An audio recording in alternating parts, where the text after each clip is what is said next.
Hi, this is James Rosseau, and I would like to welcome you to another episode of the CoreLink Solution, where we look to empower you through awareness and actionable insights. Whether you are just starting your business or operating a business that you want to take to the next level, you will need to understand how to deal with the changes taking place within the external environment. On this episode, I am pleased to welcome Professor Sunil Chopra from the Kellogg School of Management. Professor Chopra helps turn this into a 25-minute class diving into three topics. The first, what entrepreneurs should learn from Amazon in terms of opportunities in the market. Secondly, two business processes that entrepreneurs need to pay attention to heading into the future. And thirdly, how entrepreneurs can apply supply chain management thinking to their businesses, even if you're managing digital products. So sit back, buckle up, listen up as we link up with Professor Sunil Chopra. I'm pleased to be here with Professor Sunil Chopra. Professor, it's good to see you this morning. Good to see you, James. Sunil Chopra is the IBM Distinguished Professor of Operations Management. He was also interim dean of the Kellogg School of Management at Northwestern University from 2009 to 2010. From 2006 to 2009, he served as associate dean, curriculum and teaching. He became a faculty member of the school in 1989. Previously, he was an associate professor at the Stern School of Business Administration at New York University and has a PhD in operations research from SUNY Stony Brook. Professor Chopra's research and teaching interests are in operations management, logistics and distribution management, design of communication networks, and design of distribution networks. He has co-authored the books Managing Business Process Flows and Supply Chain Management, Strategy, Planning, and Operation. Both books are published by Princess Hall and are used at several of top business schools to teach operations management and supply chain management, respectively. Professor, thanks for being here this morning. It's a pleasure, James. Professor, let me ask this question. As students come into the MBA program today, given all the changes going on in the environment, what are you seeing differently in terms of the needs that they're expressing? So I think one of the biggest changes that has occurred is the rate of change itself. If we were to go till the 1980s, I think there are models in place for business that were in existence for decades, if not centuries. Whereas if you look post-1990 on, we've had cycles that are already finished. Just to take an example, big box stores like Borders developed in the late 80s and were the models of the future in 1990, and now they are bankrupt. Right. Whereas now, what's happening is you have to learn how to explain these changes in the past while trying to use the learning for what's going to happen in the future. So the example I will give is that of Amazon, which used its lack of brick and mortar to really destroy a lot of big box stores. Over the last year and a half, its biggest acquisition has been a brick and mortar grocery store retailer, Whole Foods. Right.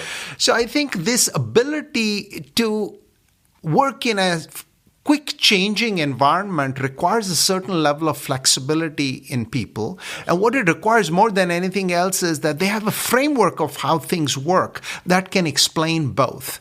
Then it also requires their ability to work with people with very different perspectives, because nobody can hold all opposing points of view in their head, but a collective of people can come up with a solution which can work best with different points of view. So I think these are the things that people are looking for as they come to the executive MBA program. And speaking of Amazon as an example, when you look at them, one of the things I think I took away from my Kellogg experience was when you go through different organizations and you come through a progressive learning experience and you take on different roles, you learn people's way of doing those roles and you're taught how to do those roles.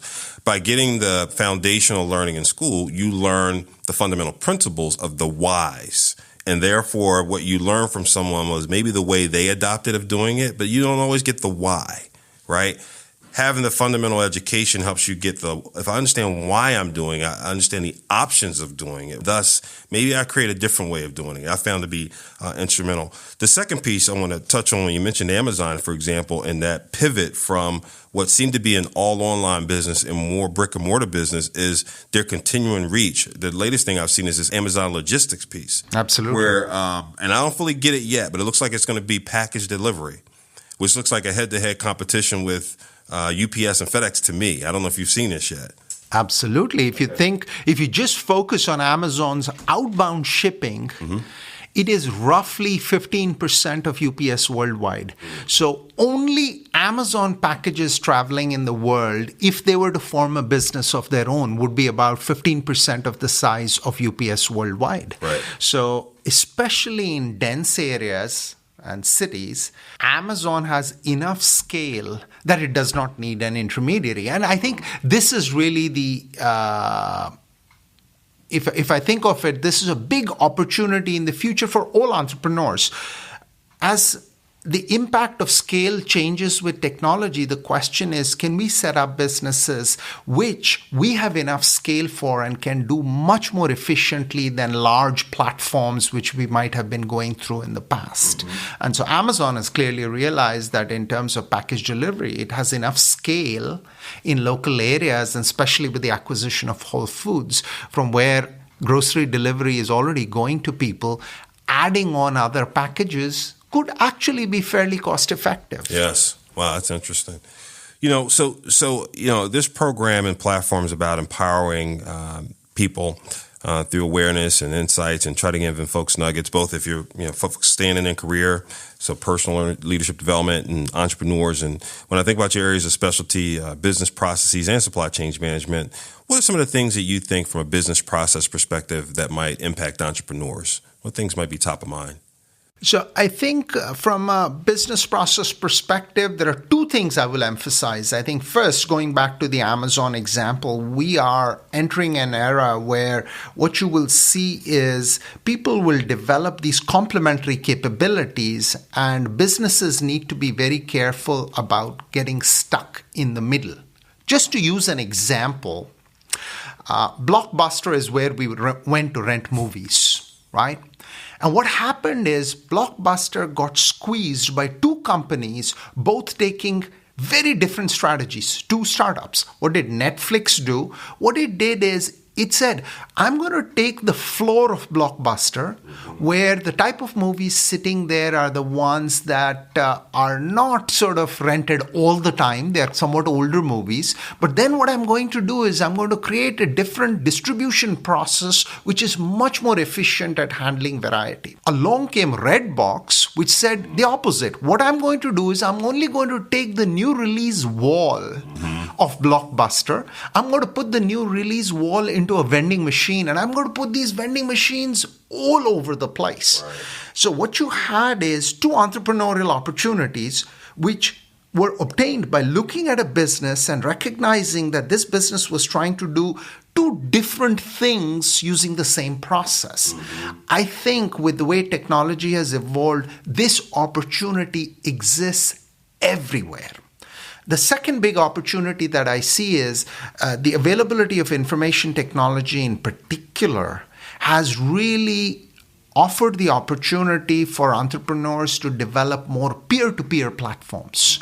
And these peer-to-peer platforms can in fact be localized to your passion, your area of interest. So if you look at both, say, Google, look at eBay, these were mass platforms that were set up to serve everybody. Right. Today, there is an opportunity to create an eBay. Yes, last night I was having dinner with a friend, and he was telling me about buying used audio equipment, very high-end, that is costing thousands of dollars using a curated peer-to-peer platform. So I think there is a big opportunity, especially at slightly higher-end products, to have this curated peer-to-peer model. Right. And I would totally agree. And for entrepreneurs, depending on what stage you're at, we typically, I think entrepreneurs thought about, for example, funding our businesses through larger banks. And we thought, you go down the pecking order of Chase and Citibank and the larger banks. And if you got frustrated and couldn't break through the barriers there, you went to smaller banks, right? And you thought about local market banks, or then after that, community banks or credit unions. It's the same exists there, right? You don't have to just do a Fund Me Now campaign. You can go to peer-to-peer networks that exist to get all kinds of fundings, whether it's VC, private, etc. There are peer-to-peer networks. The second thing the professor was mentioning is, curation. Curation is a business, right? Don't just think about the DJs. I mean, back in the day, if you think about it, DJs were someone who supported an artist on stage. Now DJs are the the person. They are paid to be the person who is getting paid to do everything, right? And that exists in so many different ways, from clothing to other different venues. So your passion can be something you curate and gain an audience.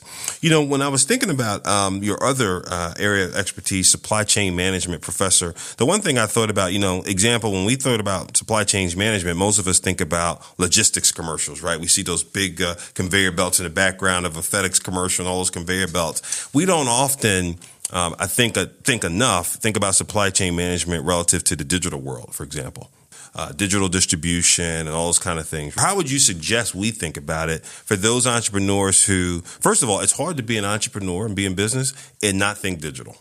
It's almost impossible, right? And so what advice would you give relative to how you take some of the things that you've written about and taught about and apply supply chain methodologies and practices to the digital content environment? So even supply chain management, you are right. Then when people think about it, they think about a box moving on a conveyor belt. But supply chain management has always been about 3 flows. What we are trying to do is we are trying to serve a customer. So the first flow when trying to serve a customer is information flow. I have to get information about my product, pricing, availability to the customer and take the customer order. So the way to think about it is the first flow to be managed in supply chain management is information. The second flow to be managed is product. And the third flow to be managed is funds. And really, any supply chain transaction involves all 3 flows. So whether it is a physical product or a digital product, all 3 flows matter. The only difference between a physical and a digital product is in a digital product, even the product flow happens to be digital. And so what you need to really think about is, where do I have opportunity? Because opportunity could be on the information side. So let's again take Amazon. First, it's giving you efficiencies on information because it is allowing you to search across a whole variety of products easily. Second, it's giving you some efficiencies on products which are picked, packed, and shipped. So you can order 3 products from different areas together. And third, it is giving you efficiencies on fund collection. We only pay Amazon rather than paying every supplier whose product that we are buying. So I think even if you are in a digital setting, what you want to think about is always you are ultimately fulfilling a customer request. How can you create value through the flow of information, the product that is being produced, and the flow of funds, because value can be created in all 3 settings. And those decisions may change based on the stage of your business. Absolutely. Absolutely. In fact, typically, if you think of a very early stage, you want to pick one element to create value, because it's very hard to go in by creating value in all 3 settings. So let's take the peer-to-peer idea that we were talking about, right? So in a peer-to-peer idea, I might actually start by outsourcing all my fund flows to PayPal. Once I grow large enough, then I might say, why am I paying that 8% or 12% to PayPal? Why don't I bring that in-house as well? But initially, that's too much to take on. I might have decided that my power is in curation because I really have a passion for these products. Those could be shoes, that could be apparel, that could be audio equipment. So I can actually bring in a curated version of what I think is valuable for people. So at that point, what you're primarily doing is you're really focusing on information flows for your niche audience. Now, what you have to decide at that point is, can I offer efficiencies on product flows? Because you have a decision to make. In peer-to-peer, should people be sending the product directly from seller to buyer? Or do you actually want to collect the product from all the sellers and send it yourself? Now, as you grow, the model will change. But initially, my suggestion always is pick the area where you think you can add the greatest value and start there. That's awesome. Awesome advice. So, entrepreneurs, as you think about that, take a big note there, right? Early stage, outsourcing often is a very smart thing to do so you can spend your time on your area of passion. Otherwise, a lot of times you wind up trading off a lot of valuable time on quote unquote administrivia. Absolutely. The worst case outcome is that you don't have enough time for your strength and passion because you're wasting time on areas you naturally are not as strong at. Yes. Outsource those to begin with. Yes. So before we started recording this podcast, we were talking a little bit about education. I was telling you about one of my passions and what we started the Core Link Solution to do. One of the things is really help the public education system, which we're very passionate about, and trying to, again, lift up public education, disrupt some of the cycles we've seen in terms of it not getting competency scores and such where they need to be. And you were sharing some of the stories about what you've seen in India. Would love you to share that, because I think there's a lot of insights there that could help us in the United States. So, India is an area where there is a lot of variety. There is a part of society which gets a lot of education, but there's a lot of society which is completely deprived from education. To take one particular segment, if you look at North Central India in general, I think girls have been deprived education for a very long time, especially in families which are economically not so well off. So there have been variety of efforts to improve this, because a lot of research has indicated in India, for example, that a mother having even a primary school education has a significant positive impact on the life outcomes for her children. This is much more so than the father having a higher level of education. So I have a friend who has set up the Pardada Pardadi Education Society. He set it up in his own hometown using his own land. And this was an area where girls did not go to school at all. And as a result, they had no opportunities in life. Now, this is a big problem, not just for those girls, but for the country as a whole, because you're essentially losing half your resources. Right. And so he's set up a school right now which has transformed not just the lives of those girls, but the lives of the family and the whole area around. So I think, education, the earlier you start, can have a huge positive impact on the lives of people. And, for me as a professor, actually, that is the best part of this job, because when you teach a class, even if you end up impacting one person, that gives great sense of satisfaction. And you've been an educator now for more than 30 years. More than 30 years. And what was your journey towards education? Well, as a child, I spent a couple of years with my grandparents, and my grandfather was a professor of chemistry, and that's what I wanted to do. And after I finished my undergrad in India, I came to the US, got my PhD, and have been a faculty member since then. Yep. And it's been, it is one of the most satisfying jobs. For me, I'm just fortunate I ended up here, and I absolutely love it. Clearly comes across that you love it. We've always enjoyed interacting with you as our class 98 in Evanston. And I was telling Professor, we're here in Miami, by the way, and I was with EMP 111 last night. I spoke with them, and then after speaking with them, I had dinner with a few of them, and they were overheard them talking about getting ready for a paper they had to write 2 pages on how 1 went to 0. And I said, "Ooh, that sounds like something for operations management with Professor Chopra." They said it was. That's going to be a case discussion today. So that's great. That's great. When you think about the business process flows piece, moving back to that, your current book is in its 3rd edition.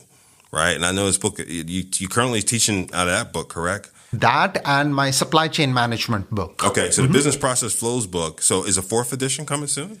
That will be coming. It probably will be an online edition. Over the last few years, actually, I've focused more of my energy on the supply chain management, where the 7th edition has just come out. Gotcha. Yeah. The 7th? 7th. Yeah, that's right. Wow. It's an area where 20 years ago, not enough attention was being paid. And right now, there's a lot of interest. So that's an area where I have, spent most of my time over the last 5 to 10 years. Wow, that says a lot. On the business process one, are there, beyond the P2P networks piece we talked about, the curation piece, are there any other major changes that you foresee that will probably have to be inserted into the next edition? I think we were talking about it before we started the show. I think if you think of successful operations, there are going to be three parts to it. One is just designing the operating system. What should the process look like? Second is the management infrastructure. What metrics do I need for the process to work effectively, for me to know the health of the process?